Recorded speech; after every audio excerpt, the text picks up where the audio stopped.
অবশেষে ভারত বিশ্বকাপ থেকে জিতে এসছে। তা খুবই ভালো লাগছে।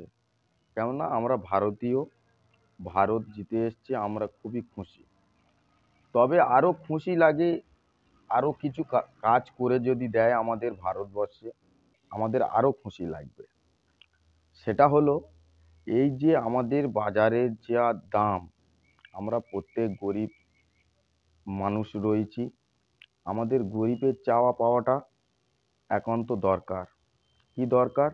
এই যে বাজারের আলু, পেঁয়াজ, সবজির দিক থেকে এত মূল্য দাম রয়েছে, এগুলো থেকে আমাদের একটু কমে দিলে আমার মনে হয় খুবই ভালো হয়। কেননা যেহেতু ভারত বিশ্বকাপ থেকে জিতেছে, আমরা গরিবেরা চাইবো, দোয়া করব যে কিভাবে ভারত আরও এগিয়ে যায়, কিভাবে প্রত্যেকটা জায়গায় থেকে ভারত জয়লাভ করে আসে। কিন্তু আমরা গরিব মানুষ যদি না খেয়ে থাকি, পেটের খিদা যদি থাকে, আমাদের আবেগটা তো আর কাজ করবে না। যার কারণে বলছি ভাই, প্রত্যেকে আমরা একসাথে, যারা গরিব মধ্যবিত্ত খাটাখাটনি করি, যারে আলু পেঁয়াজের দাম বেড়েছে, আমরা গরিবেরা কিনে খেতে পারছি না।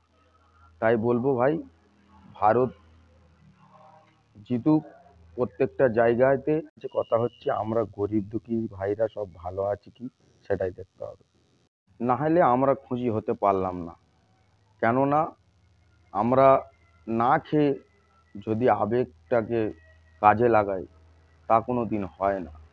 আমাদের কাছে কথা হচ্ছে ভারত আরও এগিয়ে যাক, কিন্তু এই যে বাজারের মূল্যমান যে দামগুলো রয়েছে,